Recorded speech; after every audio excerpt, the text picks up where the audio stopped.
love, Lord, for our people.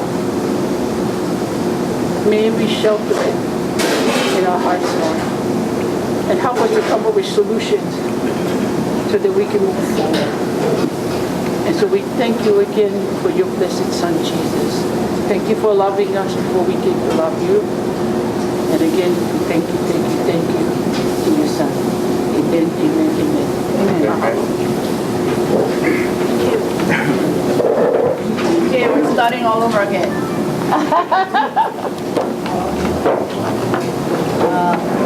Aloha. Welcome to Blazing Steaks in Windward City in Kaneohe. This is really a good place to have a meeting, folks, and I would encourage you all to support small economic development, local kind, in the stores and restaurants, wherever you live, where they look like they could use some help. So thankful for them. I'm Lynette Cruz. We're actually doing a talk story with Mahealani Wendt, who is a commissioner on the Native Hawaiian Road Commission. This is an opportunity for us to find out more about what it is, but also to have a dialogue with the commissioner, because I think a lot of us have concerns about all kinds of stuff. Having said that, let me introduce Mahela. She can talk about herself, and feel free to ask questions or to raise concerns. That's okay with you. They just like ask you questions like we're having a regular discussion, instead of, or did you want to present first and then we ask questions after. What's your pleasure? Whatever. Okay, so first, let me also say that Mahealani brought a handout, Kanai Olovalu, and this is actually Act 195. This is what created the Native Hawaiian Road Commission. If you haven't read the act, there are copies here and you can read them. And then I'll turn it over to Mahel. I'll be taking photos, you guys. You're all going on my Facebook. Okay. Aloha, everybody, and mahalo for the opportunity to be here to talk story with you. I have been told by Pono that it would be better for me to sit as I give my presentation because he has a mic over here. So, yes, you're welcome, Pono. Also, I kind of asked everybody, I really appreciate everybody coming. And also, just want to kind of set the groundwork that you have the right kind of questions to ask. That'd be great. But it's not to jump on anybody. It's just to ask the right questions and hopefully she'll have the right answers. Okay? And I appreciate her very much for coming forward and sharing, because a lot of people really want to know, what is the Road Commission about? So I appreciate it, Mahalo. Thank you. Thank you very much. So I passed out copies of Act 195 that was passed by the legislature and signed into law in 2011. And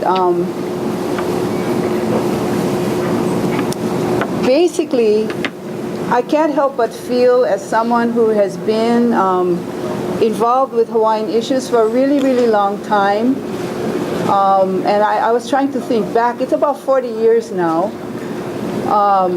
I was talking to my friend Kawahine here about how in 1978 through 1980, we joined with a group to register voters who were of Hawaiian ancestry to participate in elections for the Office of Hawaiian Affairs, which was newly created at that time. From that time to this, what occurred was that that votership that at one time was exclusive to Native Hawaiians was challenged in the courts and was thereafter dismantled. So from that time to this, there really is no unified voice that can advocate on behalf of Native Hawaiians. Now, so what Kanai Oluvalu is a Native Hawaiian registry to form a government. Now, after 40 years, naturally there's a lot of cynicism.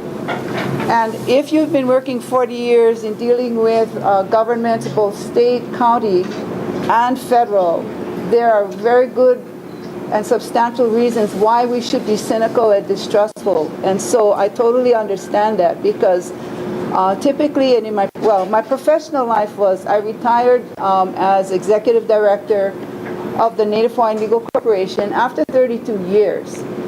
And when I started there,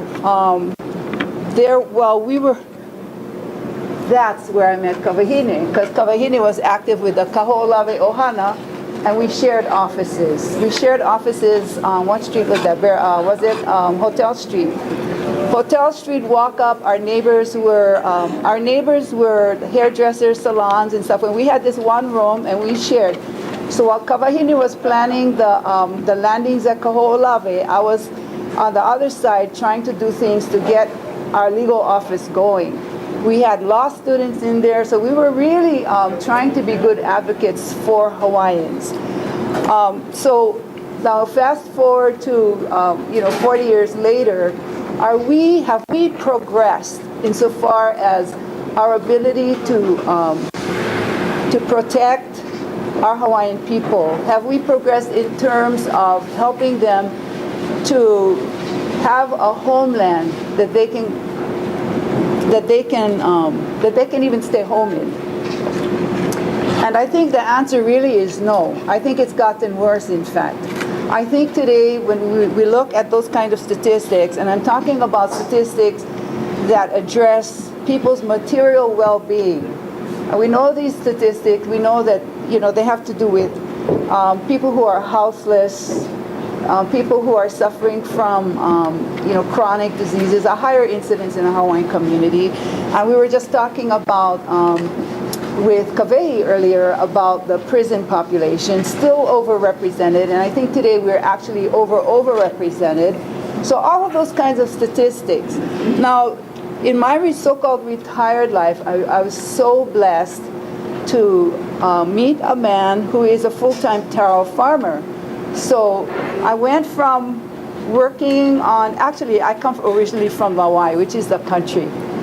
And so I know the country, but then we moved to the city, and now I went back to the country, and I'm really happy. But we farm taro over there. We have 25 taro patches, active cultivation. It's a good thing if you can grow taro. It's a pleasure, it's a privilege. Not everybody has aina that they can go back to and touch the aina. So we have that privilege today. But that kind of opportunity is less and less. Now the community where I live, the people actually own their aina. And it's a beautiful thing to see these proud Hawaiians who don't have to worry that somebody's gonna come and throw them out, or there's none of that. The whole outlook is very, very different. These are proud Hawaiians, and they work really, really hard. I've never actually been surrounded by people who work so hard. My husband is retired, supposedly retired, but he gets up 5 o'clock in the morning. He waits till when the sun peaks, he's in the taro field every day. Every day he does this. The only day he takes off is Sunday. And before, he used to not take off on Sunday.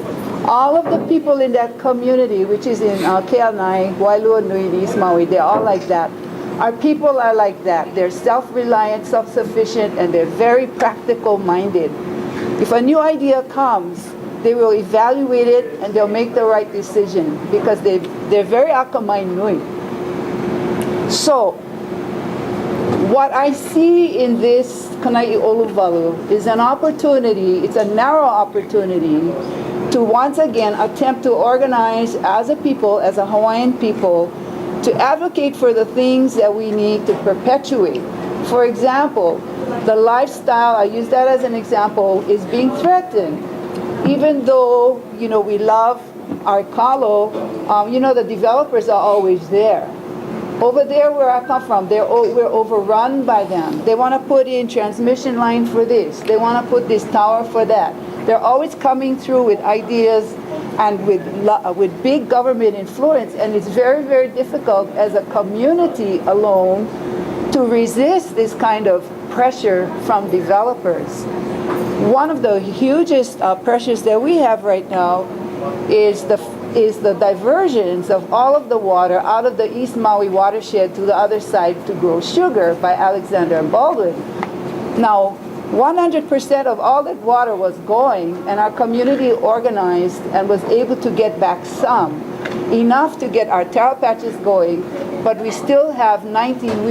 We petitioned for 27 streams, but there are 19 still remaining that have not yet been returned to the community. So, I mean, Alexander Baldwin was saying to everybody, if they get even a drop of this water, it's going to ruin the economy. All of these people are going to be unemployed, et cetera, et cetera. They returned 8 streams, and guess what? Full employment, nobody's going without. So what I'm saying is that to me is a very small example of what can occur if a people are able to organize. Now, organizing in that instance occurred on a community level. There were 2 ahupua, the residents got together and they opposed and they fought to have their water returned. And actually, I want to say one more thing about that case is that it's unprecedented that an ongoing sugar plantation was forced to give water back. That had never occurred before. So when you think of all of the threats to the indigenous people in Hawaii, doesn't it make sense that if we were better organized and could speak with a unified voice, that we would be in a better position to advocate for the things that are precious and need to be perpetuated, not only for Hawaiians. This has never been something about just Hawaiians, but because we believe, as others have shared, that the culture that we are part of, that our kopuna have gifted us with, is very, very honoring of human life and all of the things that are life affirming. And because of that, it's very, very worthy of being perpetuated and, how would you say, shared globally, especially today. These are really, really scary times. I mean, it looks to me like we have, because of our own greed and selfishness, because of our lack of values, because of our lack of connection to the Aina, we have put ourselves in a horrible situation where we're now looking at global warming. I believe that the values of Native people are in opposition to the kind of thing that has that outcome. So I think it's honestly, not to speak in very grand terms, but I think the values of our Hawaiian people have a lesson for actually saving our planet. If each of us were to practice this, believe it, and take it into our hearts and minds.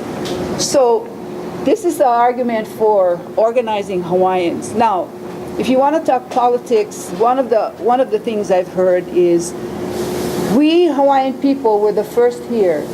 We created the first government. Our government was taken from us.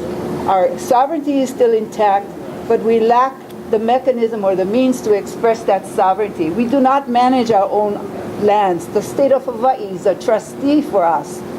You know, there are so many things that supposedly belong to us that are being managed by others.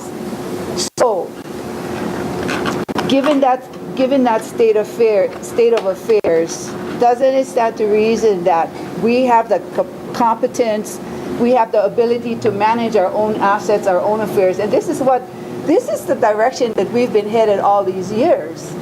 So, getting back to what, if we want to talk politics, you say the first government in Hawaii was formed by the Native people. The government was torn asunder. It was illegally, as the United States confessed, it was illegally stolen from us, and so were our national lands. Doesn't it stand to reason that the people who created that government, is their kuleana to restore it? This is what I believe. This is what I believe. It is not a question of not wanting to include others, but it's a question of something that is broken. Whose kuleana is it to put it back together? I believe it's our kuleana, and that's why I agreed to be part of this. I want to see Hawaiians organize themselves and move forward and form a government. Now, at some point in the future, knowing how our people are, I'm very, very sure that they'll want to open citizenship up to others. But that should be, in my opinion, that should be our call. Okay, people may not agree with that, but that's what I believe. Now, part of Kanai Oluvalu is a petition. The petition, and I'm not going to quote from it precisely, but if you want to look at the, hey, thank you. I'm just here to see you listen, to listen to you talk. And I'm so glad he's here because he's actually the most inspirational speaker. Right. The petition, and I don't have it in front of me, but it says, I the petitioner, affirm the unrelinquished sovereignty of the indigenous people of Hawaii. Now that affirmation, in my opinion, can only help our sovereignty movement. Whether you believe that we should remain within the United States system, or whether you believe, as I think a lot of you do, that we should be completely independent of the United States government. I believe that affirmation, it says, I affirm the unrelinquished sovereignty of the indigenous people of Hawaii. I believe that affirmation can only support any movement towards sovereignty. So that affirmation is part of Kanai Oluvalu, and it is available to an individual of any ancestry. It's for Hawaiians and non-Hawaiians, everybody. So it is a way that we're trying to reach out to people who are in our own ohana, who are our friends, and who believe, and who I know all of our ohana, they love Hawaiians. They love us, and so they do want to support. And this is a way to engage those who care about us and who want to support and who believe in this. Now, the fact that this was enacted by the state legislature and may be controlled by the state, I don't know what to say about that, because I'm a person, I know that so far all of the commissioners have behaved in an independent way. There's been no influence from any state official. Those who pushed for passage of this bill were Hawaiian legislators. They were members of the Hawaiian caucus. They were Brickwood Galutaria, Clayton He, Kalani English, Melly Carroll. All of our Hawaiian caucus members were the ones who supported this legislation and pushed it. So that, to me, is a message that wherever we are in Hawaii as Hawaiians, we make do with what the means at hand. That is the means that were available, and they seized upon those means. So they enacted this. It was signed into law by Governor Abercrombie, because he's the sitting governor, and he does sign all the laws that are passed by the legislature. But thereafter, where did the funding come from? Mai Mana'o again. It's our funds. It comes from the ceded lands or the stolen lands. It's the revenues, part of the revenues that were generated by the public lands that are now being managed by the state as trustees for Native Hawaiians.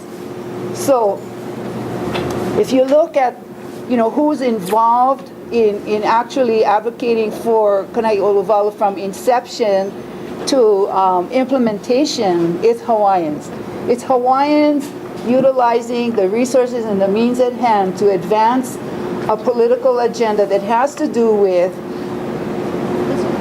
self-determination and more decision-making over their own destiny and political affairs. And that's how I see it.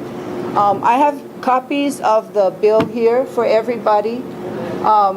As Governor Wahe would say, is that when we organize ourselves, we're not positioning ourselves to be recognized by the state, although this legislation just does say that when and if those who are a part of the registry agree to form a government, the state is ready to so-called accord it political recognition, but we're not organizing so that we can be recognized by the state. We're not organizing so that we can be positioned to recognize by the federal government.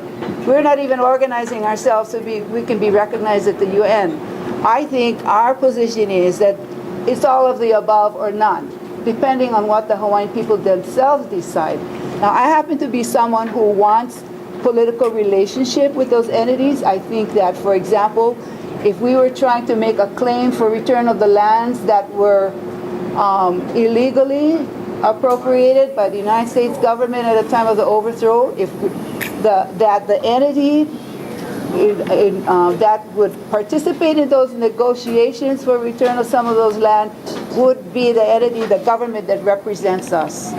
So I think our position to negotiate, to assert our rights it's strengthened by our unity and being organized into a government.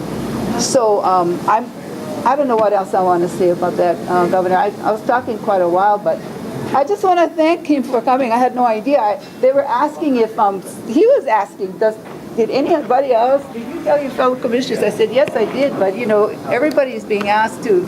We're kind of spread very thin, so I'm very glad you're here. Governor, this is the...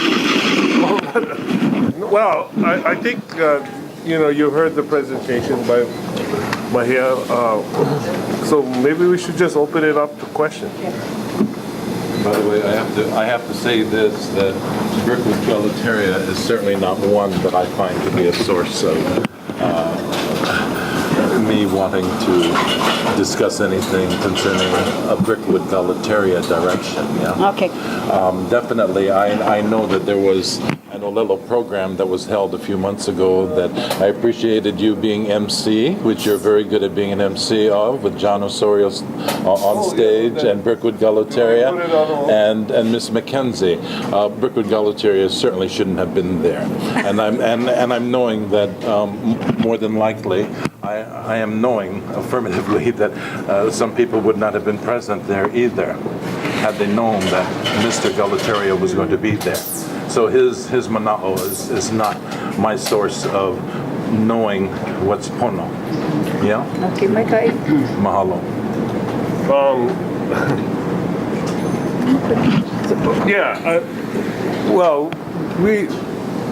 They're all different people involved in Hawaiian issues, some of whom we may have more respect for than others.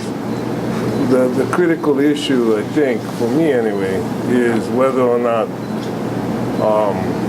what they did was the direction I think we ought to go in.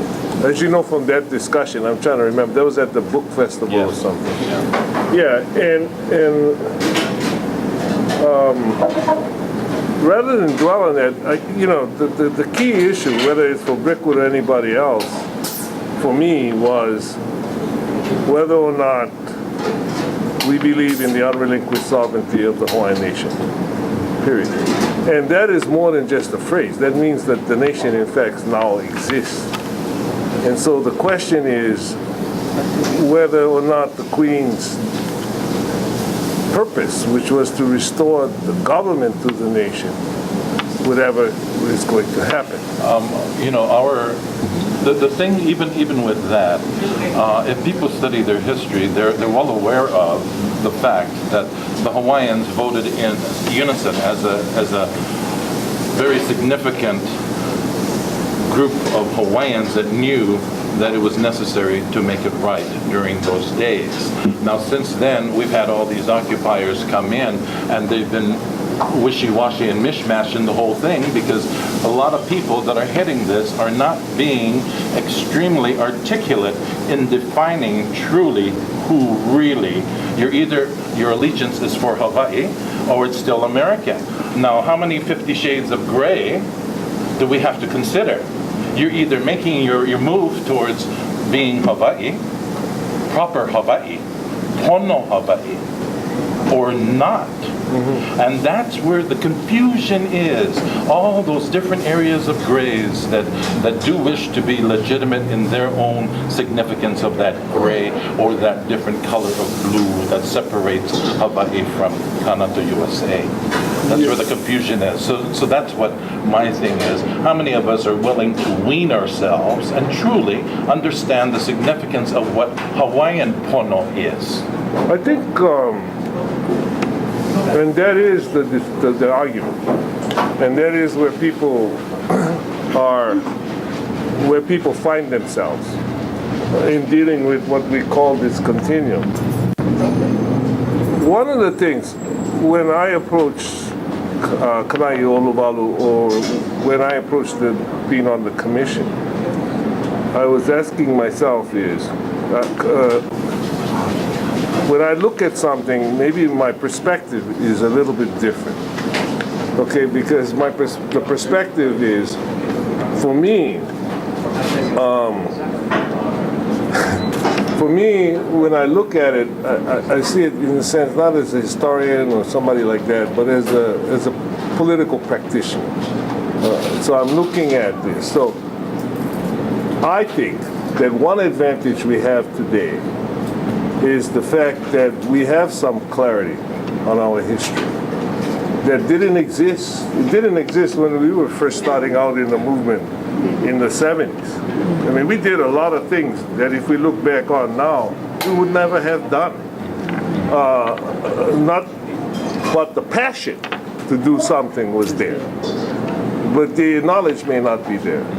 So that's the first thing I think that we can look at today and see that may be different. The second thing is when we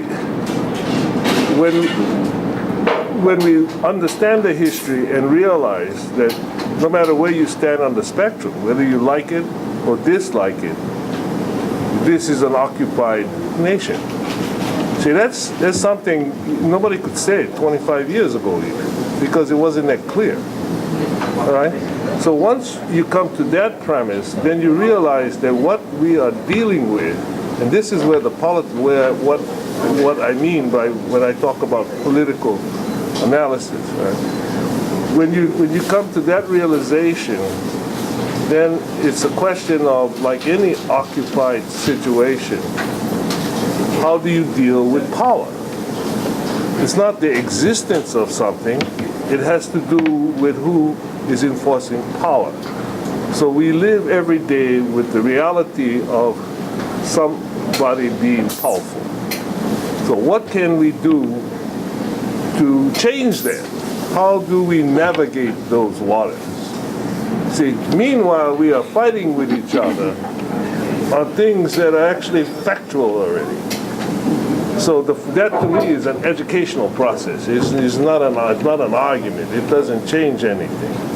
Okay, so now we come to the situation of having to deal with power. So the one thing I know absolutely is those individuals that would have us absorb and disappear are actually comfortable with the present situation. They are comfortable with the present situation because they can count on Hawaiians arguing. Even those that want what they call the nation within the nation. There's no one group pushing that. There's like 5 or 6 disagreeing with each other. So then those that are independent have the same thing. They may agree on certain points, but they have their differences and everybody is arguing with everybody. So the first, when Act No. 195 was passed, what it was not so much a bunch of words. It's an opportunity. It's an opportunity to navigate where we are. And so the question is not what it says as much as what are we going to do with it. That's where I'm coming from. So the first thing was when we started our meetings was to look at where our people were at and see where we had unity. Where we had unity, not where we were disagreeing, but where on this spectrum we were all falling. And the bottom line was this. The point of unity is in our history and in our queen and what she did to retain our sovereignty. Okay? So this is no matter whether or not you want to go for independence or whether you're going to go to Washington because you think you ought to be a nation in a nation or whatever. You cannot accomplish either goal without first recognizing the nation exists. If you're talking about nation in a nation and you don't have a nation to start with, then you're a racial preference. And that is illegal, even under the system you want to remain under. So you have to have a nation to start with. So when we looked at, that's the reason for the petition. So unification is the foundation of what we want to do, the nation. I find it to be a hell of a lot better than OHA.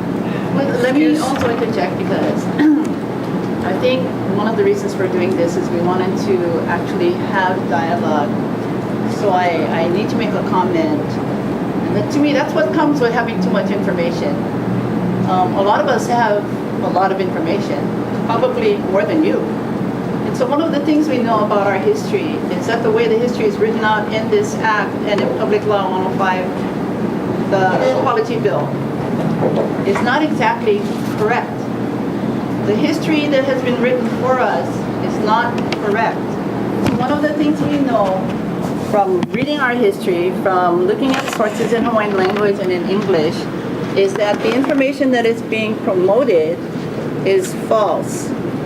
So to ask a question about whether or not we want to affirm our sovereignty makes no sense, because the sovereignty exists whether or not the people affirm it.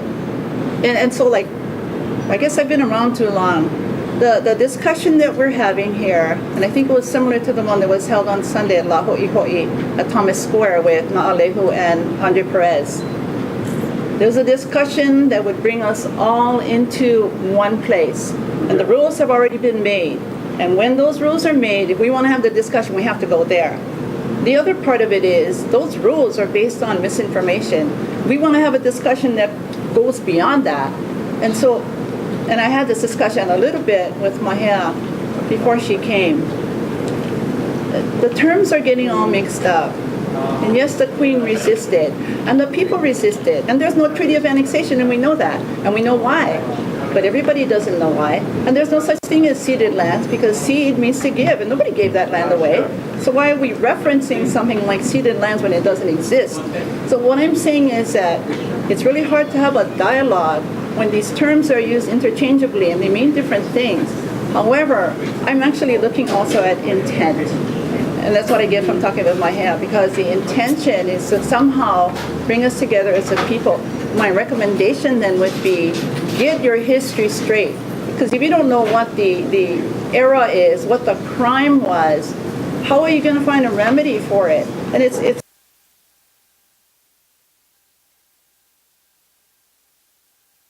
back and look at some other way to deal with that crime without acknowledging that crime existed. It's called something else now.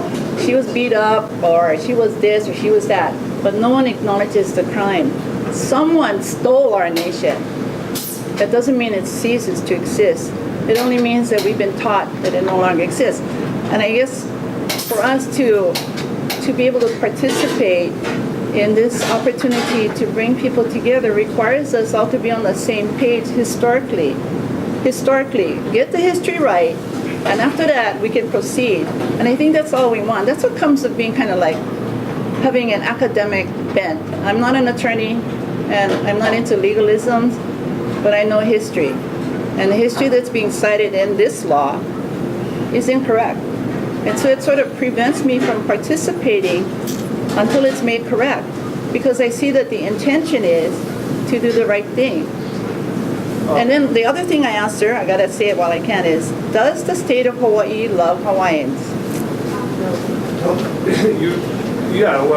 Well, actually, we know that it doesn't. Let me answer that question, I just want to because know if those guys can hear, because their backs are to them, and I wonder if they should come on this side. We can hear. Okay, I'm talking about. Let me answer that Yeah. question, because you're coming to the state of Hawaii. Well, first of all, the statement refers to the state like it was a person. The state loves nobody. True. And then the next thing I hear people say is, can I trust the state?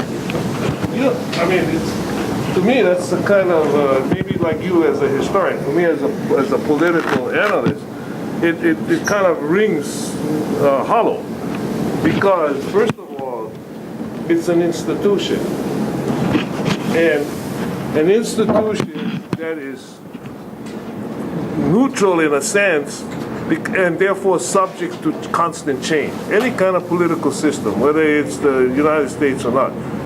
And just so I'm not saying this like as a negative thing, like, you know, there's conspiracy, there are people working against us and people working for us. I'm saying this as just a natural course of events.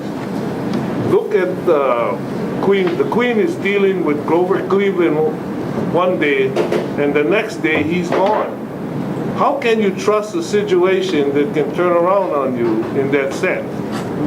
What we need to trust, and this is what I'm telling people, is our ability to navigate, our ability to deal with the situation.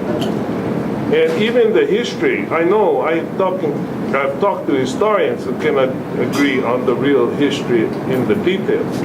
But what they know is that there was a crime. What they know is that we were and are a nation. And if we are and were a nation, then this is an occupation. Now, what I'm hoping to do with Kanai Olubalu is to move the discussion from that kind of an argument, something like happened Sunday in a way, to where we sit down and we say, what are we going to do next to get us closer to where we want to be? What is our next move?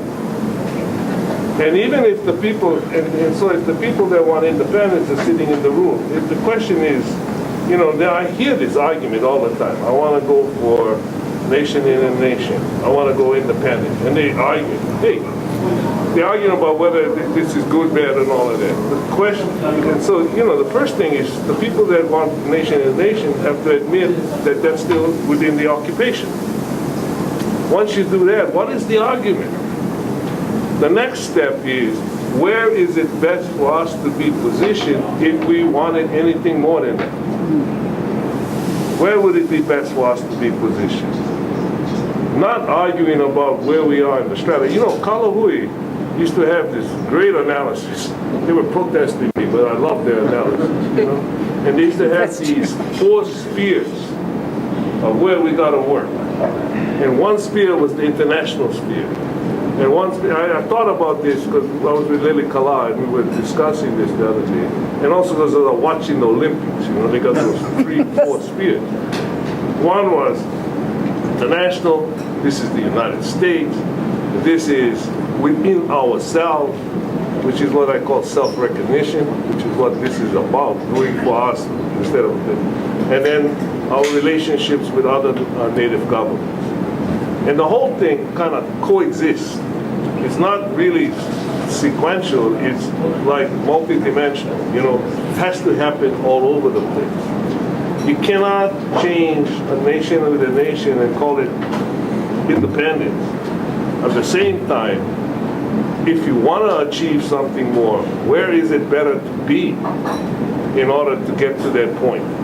That's the discussion. That's what we should be discussing. I say, if somebody says, I want to go here, all right, what's the advantages?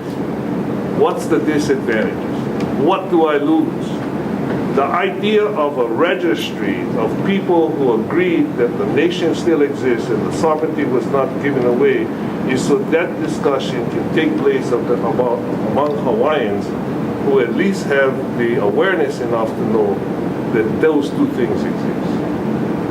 That's Kanai Olubalu. It's not predetermining where they should go, it's to come in the room and say, okay, you want to pass the Taka bill. If I say no, it doesn't happen. All right? So now tell me why. You want to go to the United Nations and deal with the Committee on Indigenous People. Tell me why. And together we then are discussing what we're going to do as opposed to your point of view is this, and you try, by trying to protect it, you don't want to admit something. Are we privy to everything that you're saying to us? Are we the general populace? I say this to everybody. Yeah. No, but I mean, is there some place that we can? Well, I don't see you every day in front of me. I'm saying that there's many times you're not in front of me. And I've certainly appreciated you being on that committee, the one for trying to convince those clowns there about covering up all our agricultural lands. You, Cayetano, and he. I loved By it. the way, that was one of the worst decisions ever made. See, that's why you finally saw the light. You were enlightened. No, if you were that smart back whence.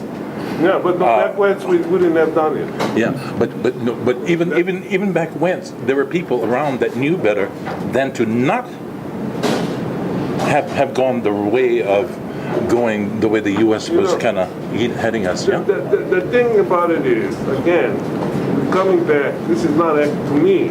Okay, we can discuss an academic activist, but I'm an activist. I'm a political activist.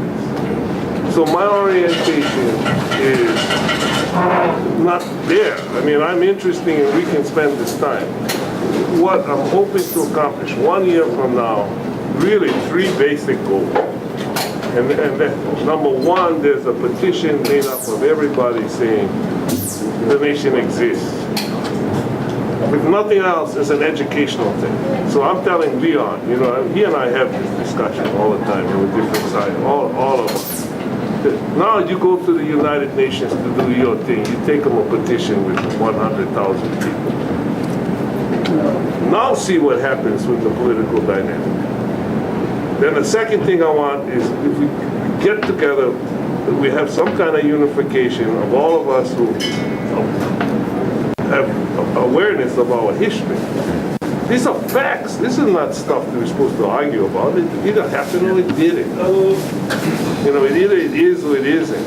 Where we're going to argue, well, we keep that over there for the scholars. But these things are not arguable anymore. And then the third thing is that we get off of the argument and start debating strategy. Too bad all the information that you may find it's truth, too bad coming from you, we don't have access to that, to just let it out there. And those that are participating in wanting to see how you've concluded and reached your point, for those that don't want to do their homework and be on the same page and work in the direction of understanding, it's quite significant that we could really benefit a lot from more people at least being offered the information in front of them, because many of them will not go looking for it. This is my point of view. Everybody got their own on the commission, but this is what I'm hoping to accomplish and why we're doing this stuff. Why I'm doing this. I mean, I never really, after I left office, my way of thinking was time for somebody else to do this stuff. New generation. Okay? So I'm learning this and I'm spending time talking. And then the decision on the stolen land came out that the legal administration appealed to the Supreme Court. And I said, you know what? This is ridiculous because nobody is taking us seriously. I'm sorry. I mean, if I offend anybody in the room, but I don't think anybody is. So what would it take for us to have some muscle again? And that's a simple decision-making process. And then from there, with my own personal research, talking to people on all spectrums, how are we going to do that? How are we going to show some vitality again? Instead of, and so my motive is not not as pure as somebody that may want to get a correct interpretation. My motive is, these guys not treating us with respect. When governor from Hawaii is not supposed to appeal a decision that gives a vested interest in our own lands to Hawaiians. And that's what the Supreme Court do. And we are taking so little, giving so little credit politically that somebody can do that and get away with it. This, for me as a political activist, that was too much. And that's really bottom line skimming now. How can you do that? How can somebody who's an elected official, we have 1/4 of this population at least, Oh, yeah. appeal that decision to a court that they know is going to overturn it. Not only overturn it, but in the process of overturning it, challenge our very history. Somebody don't care whether we say anything. That's when I started coming back. I write the editorial, I do all the normal stuff, right? Then when this act came, I said, this is an opportunity to maybe do something. So you were afforded the position that you're in because you did all that commenting and editorials, and Mr. Abercrombie. No, actually, he was asking me. I'm being facetious. Yeah, he asked me to be in this stuff because he needed some kind of cover. And why not a former governor? But I turned them down like 4 or 5 times. And then finally, they said, you know what, if I'm going to be in there, then I'm going to push the envelope. So if you don't, that's what we're gonna I put up certainly with. appreciate. So if you want to run for governor again, I'll be there to help you right. again.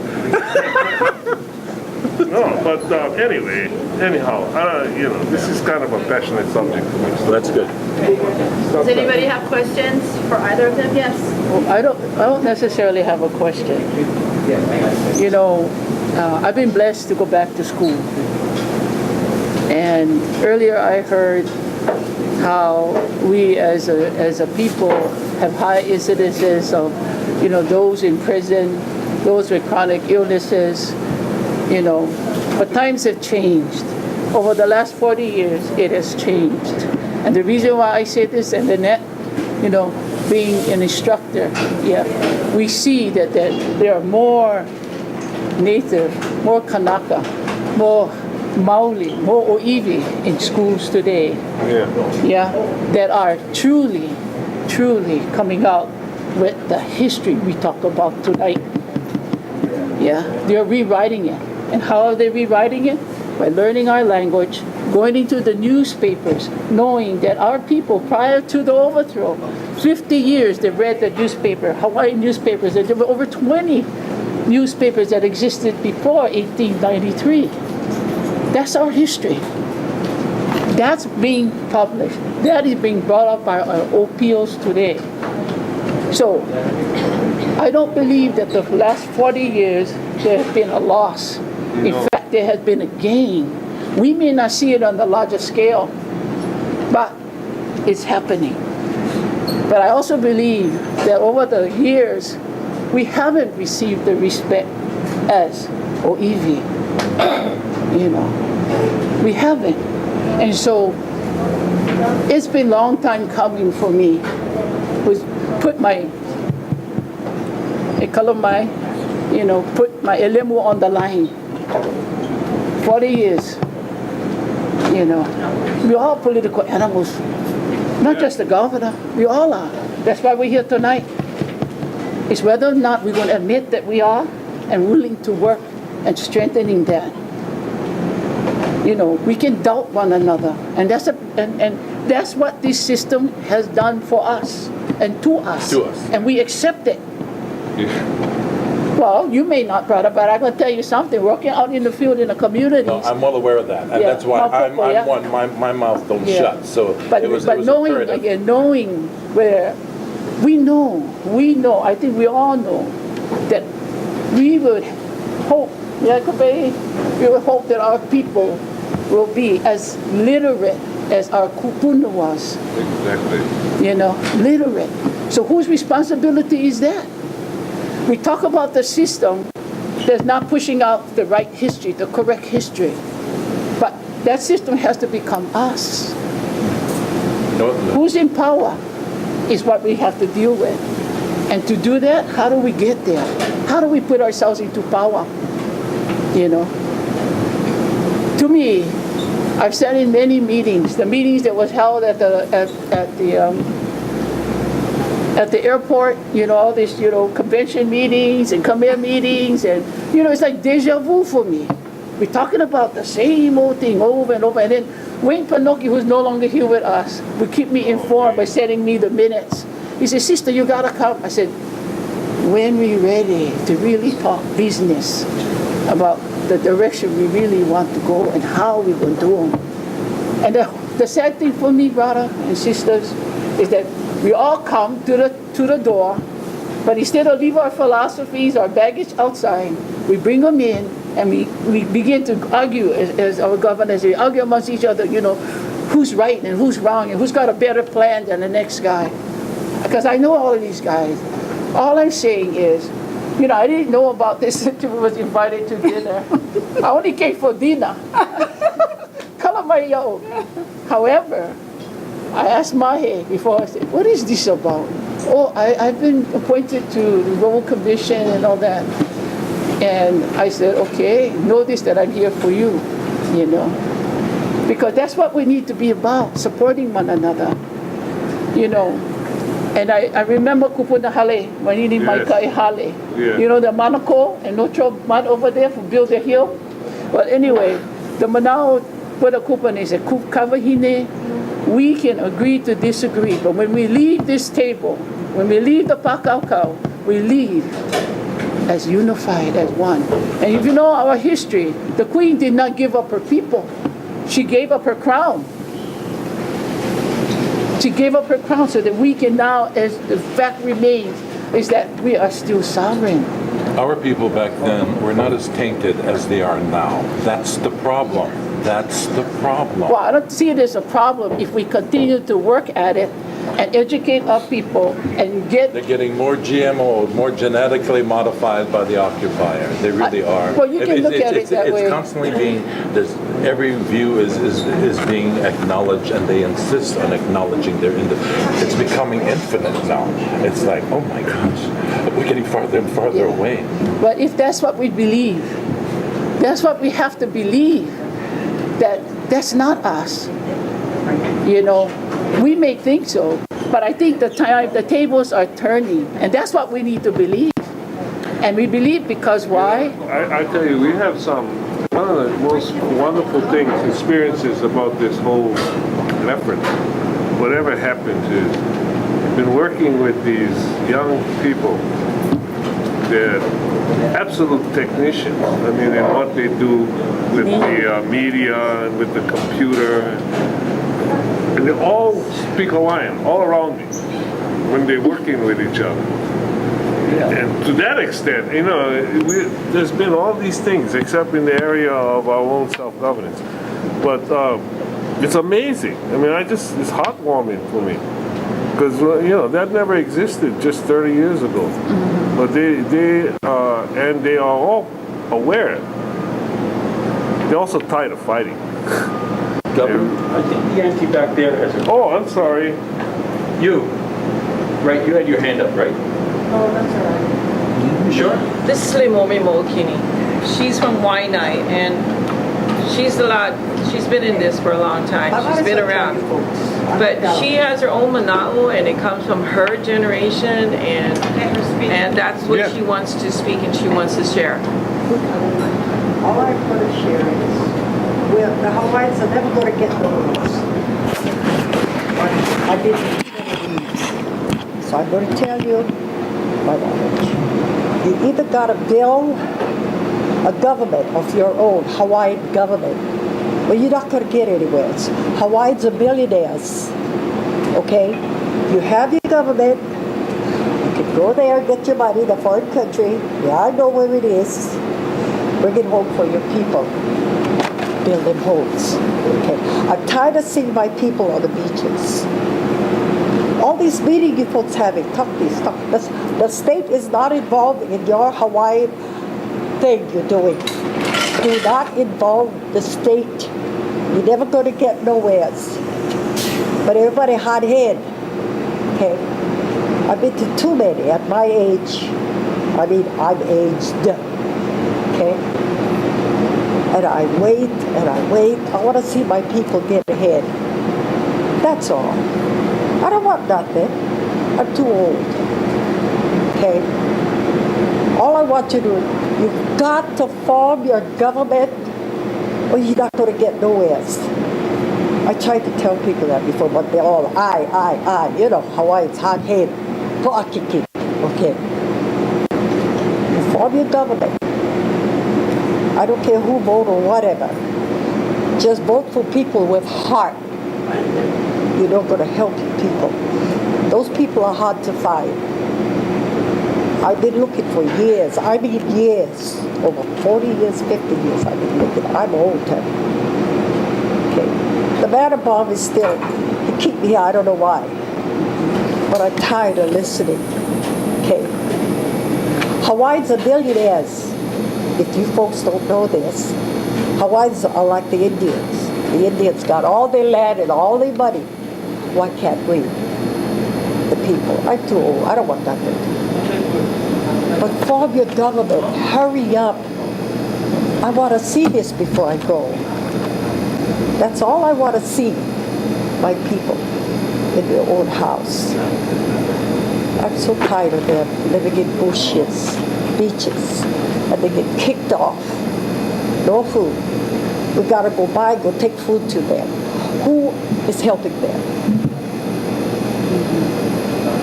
We're the Hawaiians to help the Hawaiians. Okay. So I get hurt all the time. I'm tired of being hurt. That's why I'm talking. She said, no. I got to say this. Form your government. Hurry up. With your government, you can do a lot. Then you can help me. I tell you where to go get your money. Without the government, you can't touch it. Kick him in the head. Took his money over there. That's the truth. My family raised him, trained him. Okay? In the cave, and then the Heiau. That is not a worshiping ground. That's where he killed the guys at. Hawaiians used to walk straight line, right? They knew what he was going to do. They were good people, good heart. They help each other. Today, what? They snub. They don't even know how to say hello. I watch this and it's killing me. Please hurry up before I go. I like to see this happen for my people. That's all. I want nothing else. Okay. Form your government quick. Okay, and Sylvia has a question, right?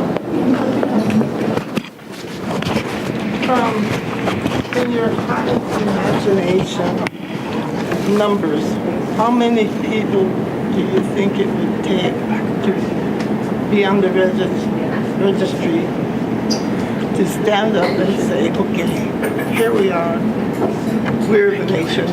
Okay, Uncle, let's talk. Yeah. How about how many? I'll tell you what we want and what our goal is. So at least that tells you what I believe we should have. I think we should have 200,000. Because, and I don't know if that's going to be possible, but it's all about timing opportunity and then getting some kind of position. I just have a sense that if we have these kinds of discussions and we do more of these types of conversations, it's possible. And that's not a crazy number, that's based on the fact that there are about 260,000 or 270,000 Hawaiians in the island, and about another 240 or 50 on the mainland. And if we just got the number of people in that group to be the equivalent of the number of eligible voters in the state, the same proportion, it would be roughly around 200,000. And to me, that should be our goal. Well, it would be wonderful if those numbers truly had integrity behind them. And because the transparency involved for every one of those individuals are not the same. Well, they're not, some are playing on both sides of the fence. That's the problem. But if they are, we should be playing in our own house. That's my point. So I mean, if we can, it's fine about that maybe numbers out there, but what's the integrity of those numbers? I welcome the opportunity to participate in the numbers that are showing the significance of why we are important. We don't have to guesstimate how important we are. We are the people of this land. We belong. And it's because we truly know who we are. But if you've been tainted, that's the problem.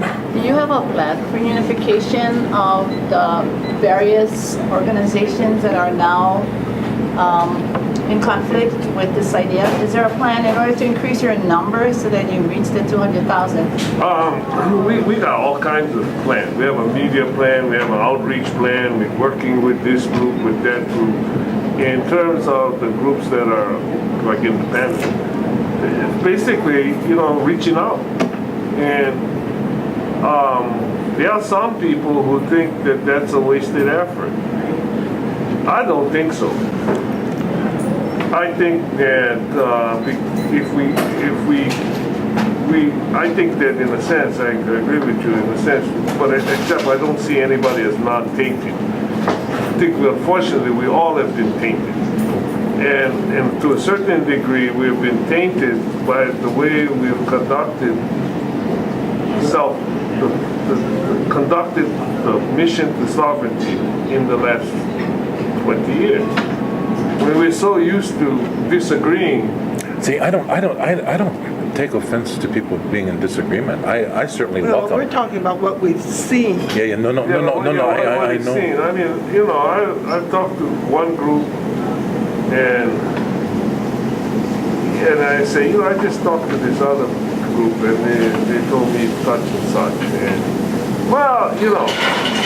they're crazy. What do you mean they're crazy? We believe all in the same thing. Well, they're crazy because they got this person, that person, this person. Said all of that is wonderful. Why not we all sit down in the same room? No, we don't call each other. We're all crazy. And we can do it. The reason why I personally want to invest some time in this is because the people who may have been considered the most crazy, in some respects, have the most history. The reason why they got to where they are is because they've been studying something hard. Now, there's people on the other side that are much more moderate, that have the same passion and desire for some kind of change in the system, that are conscientiously pushing it like a nation in a nation. And I talked to them too. I said, you can't get to where you are without first admitting something. You gotta admit this is an occupation. You can't do that. You cannot argue that the United States government should be giving you recognition status unless you do that. And if we do that, we might all move closer together. And then once we have that, then it's a question of what's our advantage? Where do we move in this mistral? Because one thing I know absolutely is where we are right now is not getting us anywhere. But hopefully people understand that as easy as it was for them to cause that wound, the Americans to the Hawaiians, the wound doesn't heal overnight. It takes a certain amount of time. So for myself, I'm thoroughly understanding why it's taking as long as it has. That doesn't affect me. I still move forward in knowing the necessity of doing exactly what you're saying. For myself, I'm certainly appreciative of this new side of you that I've grown to finally realize. Some people think I regress. No, that's the Americans' definition. That's the problem. You're listening to those that are Americanized. It is. Always like that. He has truly progressed. He has truly progressed. I think, like I said, when we were young and passionate and going around doing stuff, one of the advantages of today, really, is the knowledge that our scholars have gotten. It's just like for me, I have a tremendous appreciation now for the political astuteness and foresight of our Queen. And this came, because of my own having to deal in the political arena and other places. And I see this, and before I would have one impression of it, and maybe she was too nice, maybe this is it. And then, all of a sudden I actually begin to understand how smart they were. And not only her, there was a kind of a leadership in the nation. And it's actually tremendous. We had tremendous foundation. Somewhere along the line, we kind of lost it. I'm not talking about the astuteness. I'm talking about the appreciation for it. You know, people gave us books that didn't tell us that. Yvonne? I want to ask something that's not like on your subject, but there's a concern that if we sign this Native Hawaiian Rural Commission, that it will be somehow turned into compliance with the Akaka Bill and federal recognition. How can we be sure that it's going to be used like you say and not be changed? Yeah, because, well, first of all, you should know, and candidates, there are people who want to see the Akaka Bill passed. The weakness with the Akaka Bill was that it didn't have, and really the Akaka Bill is a bad word. There are people who want to see a nation within a nation. The weakness with the Akaka Bill version of it was that the nation was never there. In fact, even Act 195, Act 195 recognizes Hawaiians before there's a governing, oh man, thank you so much. Before there's a governing entity. So I give you sort of the context now. So there are people that are now saying, well, if they get organized, now we got an organized bloc that can be answerable to the to whatever our agenda is. And that's true. I'm not going to deny that. What I'm hoping is that people who feel differently will also get into the mix so that they can say their opinion in this block of people who are in the registry. The registry has to do only one thing, organize itself and discuss where they want to go. Now, where the Hawaiian people, at least those that choose to go in the future, is going to depend on who is involved. That's my point. So why am I spending time? Why not let who spends time talking to people who maybe don't want to even hear about it to start with? Is because we want them in the mix. You know, it's a gathering of Hawaiians publicly. Okay, the registry is not going to be something where I like raise my hand, but please don't use my name. And bringing them together. So that's my point. If somebody wants to sell nation in a nation, they want to sell independence, what is the advantage of doing it? What is the disadvantage of doing it? Is there a way we can get to a middle, not a middle ground, but a step that allows us to go further? The point I'm trying to make is, and I hate to use this example, but in the current events, what's happening in our world right now, even Hamas, who was absolutely opposed to any kind of involvement with the Israelis, knew that they had to go to the table. And they went into an autonomous situation. So these are the most radical of the radical. And it's the same thing. I mean, if we're going to have a strategy, then it should be our strategy. Now, the difference between the Akaka Bill and this one is we're going to decide that. You know, everybody talk about the Akaka Bill and how it got defeated and didn't pass and so forth. You know, I support it because I thought that was the only thing around that could have done anything. But they talk about it. They talk about this and people who are the independent people who are opposed to it say about all the hours that they went and testified and so forth and so on. The weakness of that bill, as I said, is all the decisions were being made in Washington.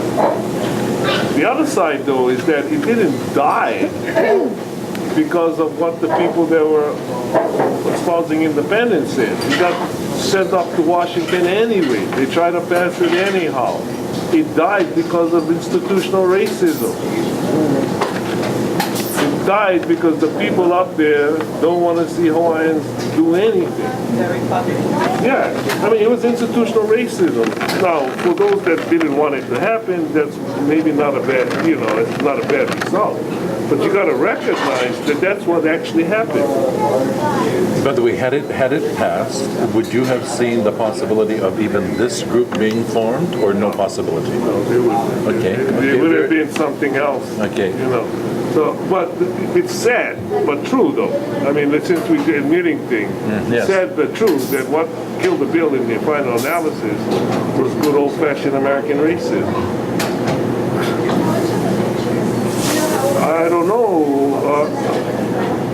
think we all got to do whatever we can, whatever we believe to try and overcome the situation. But to me, the first step is putting ourselves together. Well, see, you know, I know for myself, I'm certainly for this, now that I'm listening more to what you're doing, because the Akaka bill was just not making it for me. I was not going to accept If we it. had this, for example, we had it, and the Akaka bill was proposed, and then as the governing entity, the opposite could have been true too. If this registry and whatever and the governing entity that was formed said, no, I don't like that bill. You don't need to have protests all across the state. It would not have happened. Period. You see, if they had said yes, it probably would still have to face the racists, but it would be different. So even those that were opposing now look at what this is. But I think what we really ought to do is sit down and have talk about where we are today, where would be a better place for us to be in order to accomplish our goals. And that's what this is the opportunity to do. Yeah. You know. Man, by the way, thank you so much for the water. Oh, she left it to put out. I worked with Steve Kuna. I worked with Steve Kuna on the mobile. Oh yeah. Oh, Steve Kuna. It was very difficult to garner those numbers Yeah. for Steve. Very difficult. He worked really hard on that. That is my question. Who's going to be the sandalwood laborers in this scenario? Who's going to be the sandalwood laborers in this? I know how hard it was to put those numbers together. Well, That's your goal. Your goal is 200,000. We have. Go ahead. I'm a sandalwood laborer. That's. And, actually, in response to Lynette's question, how do you, in a sense, bring the different points of views together so they'll even talk to each other and stuff? I don't know how else to do it. I go to as many places as I can where I'm welcome, and I sit down just like this and I talk. And I've been doing a lot of it, and so has the governor, and so has other members of the commission. Everybody. And I'm also signing people up if they want to sign up, or I'm directing them to the website, because there's a website where you can sign the petition or register. So we're just doing groundwork now. I went to a meeting on Tuesday night.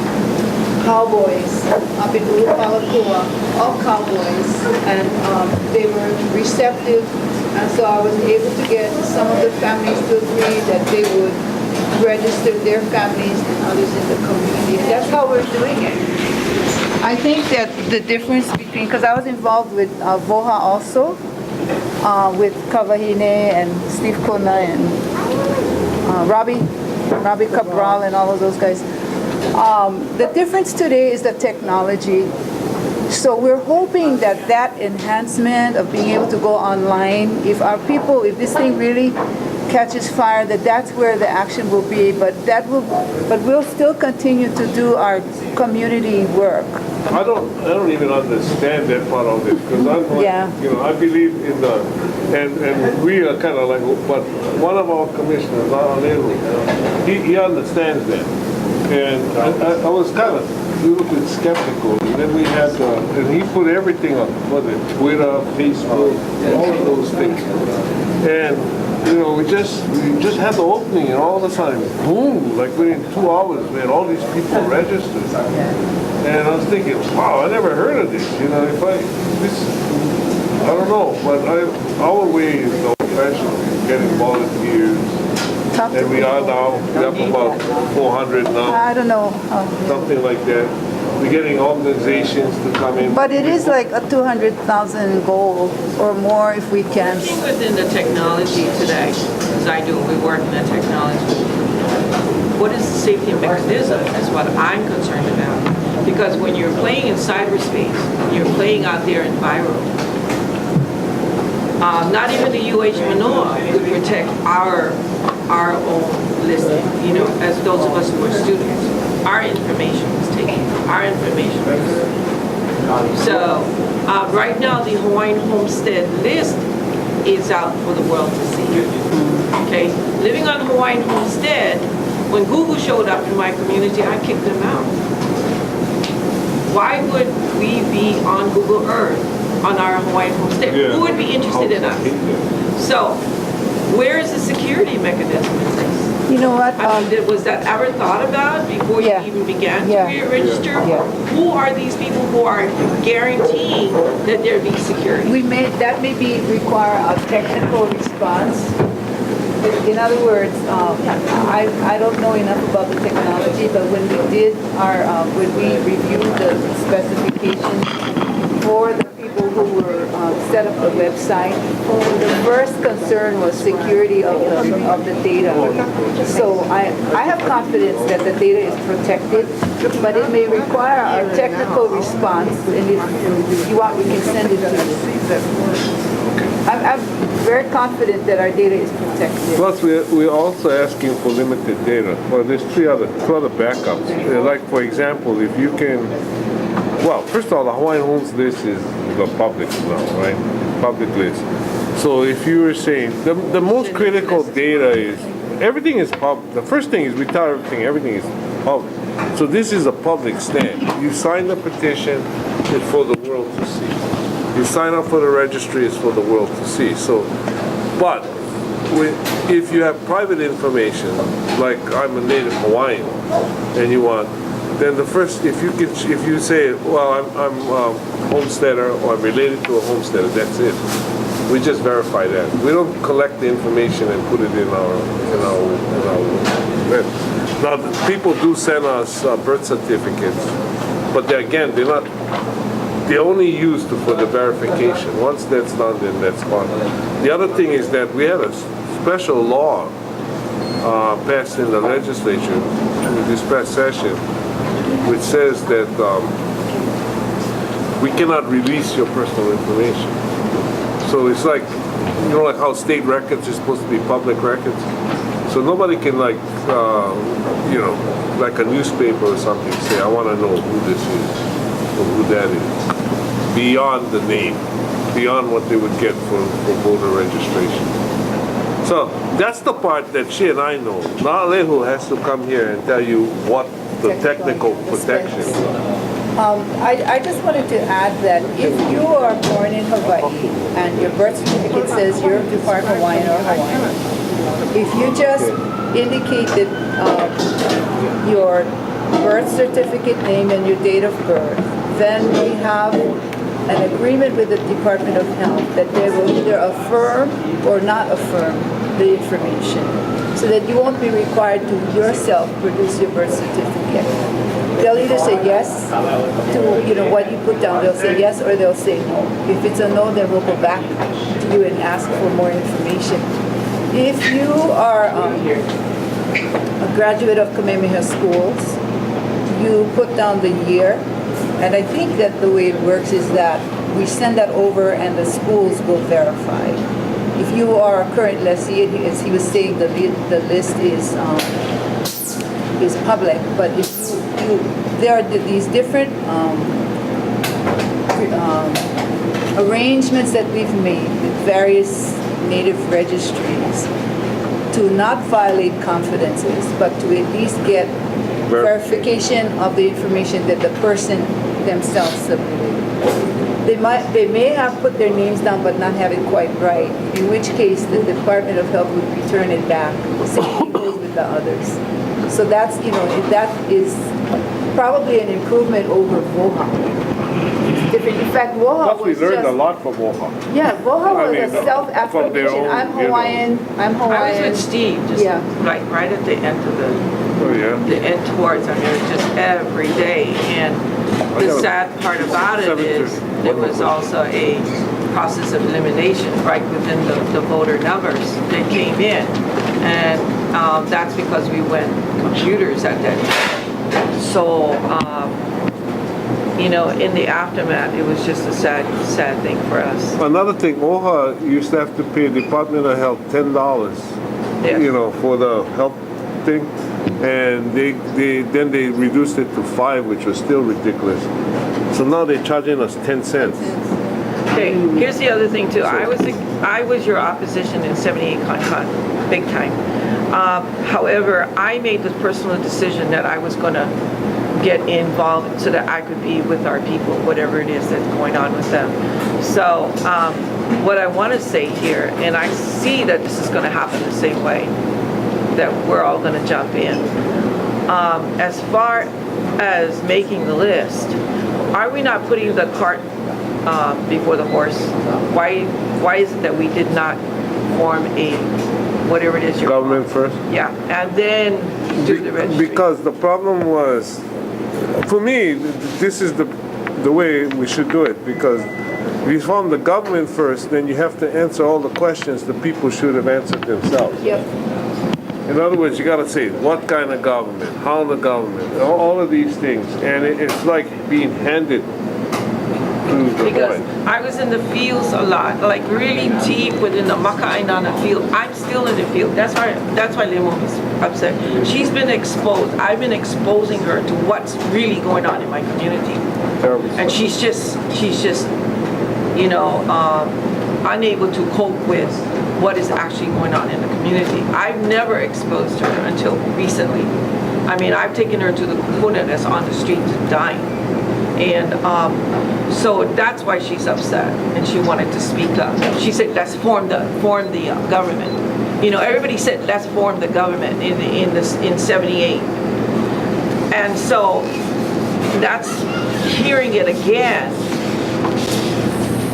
Are you going to be there when it doesn't meet the expectations of our Maka'ainana? Are you going to be there? That's the hardest thing. Those of us who are out in the field, that is so hard. And then they fall victim to all these other organizations that say, well, I can lead you. And they start to go there.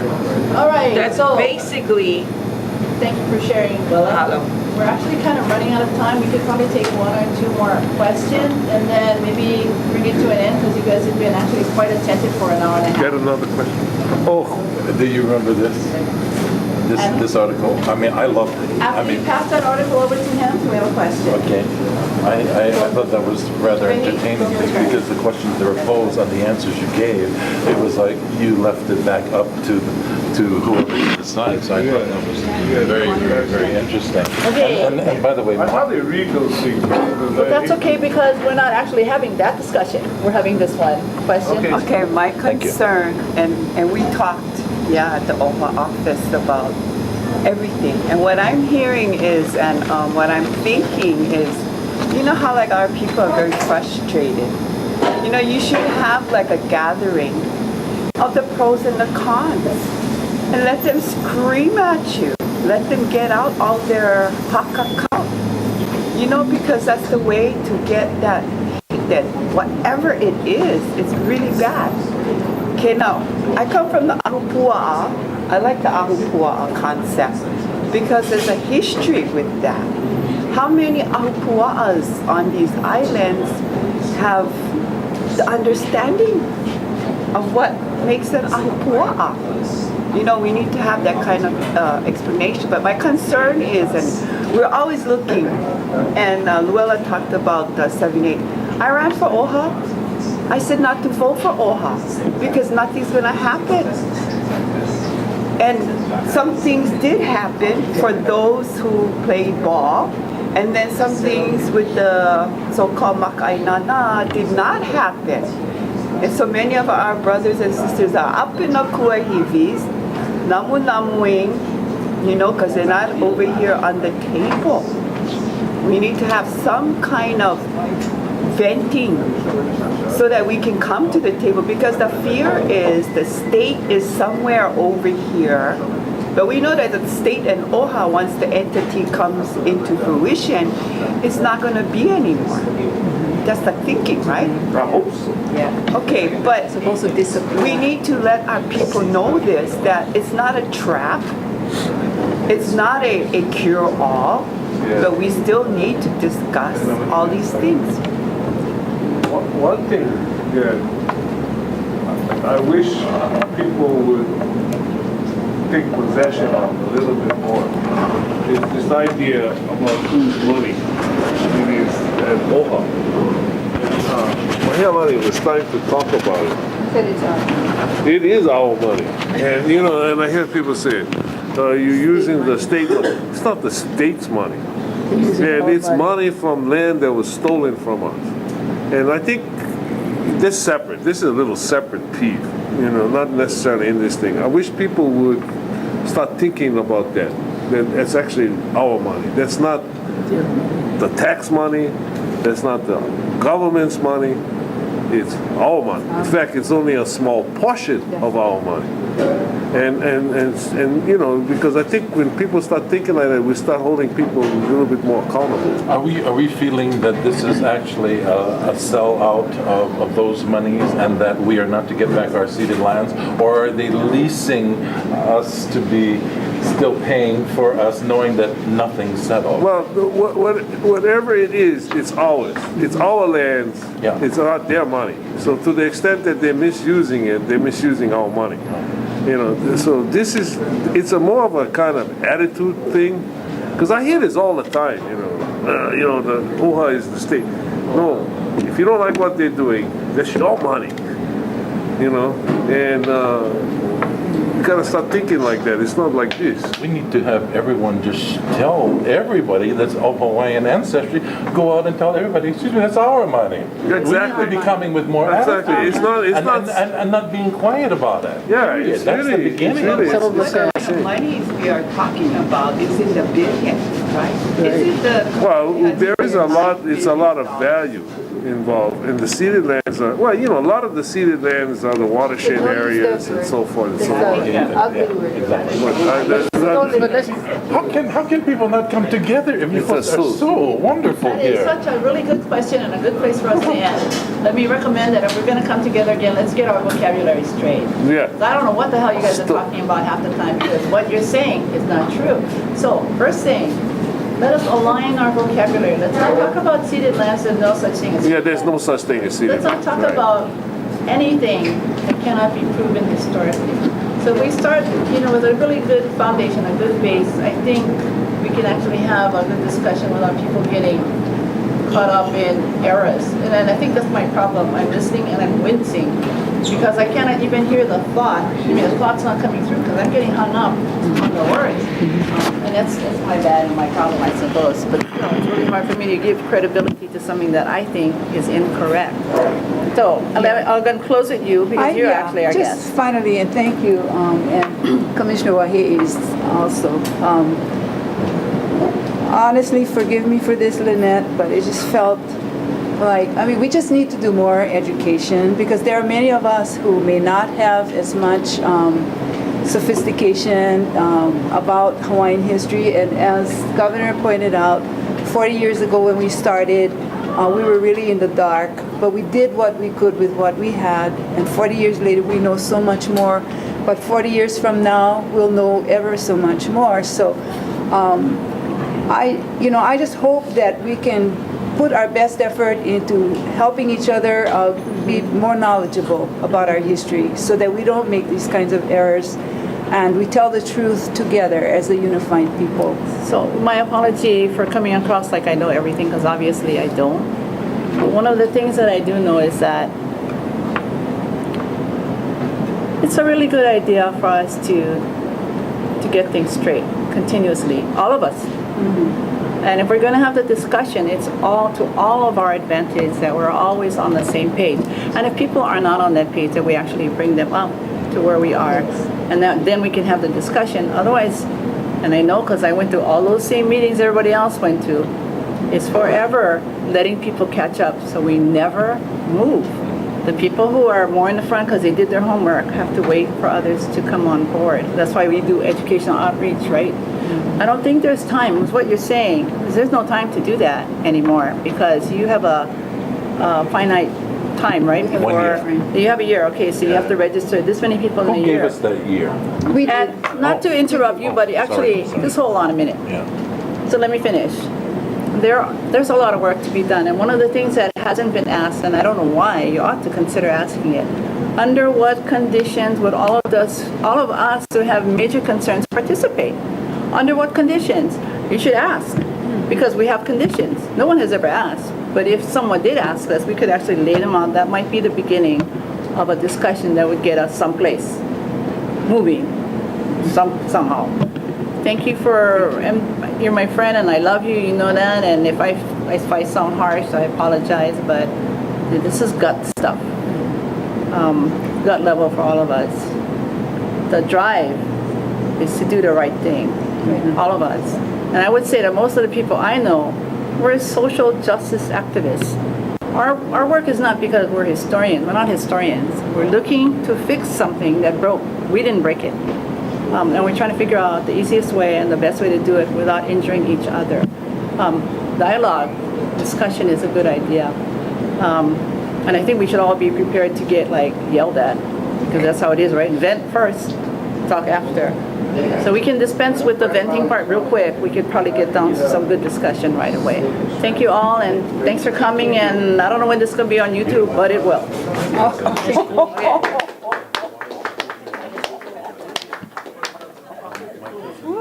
We got that down.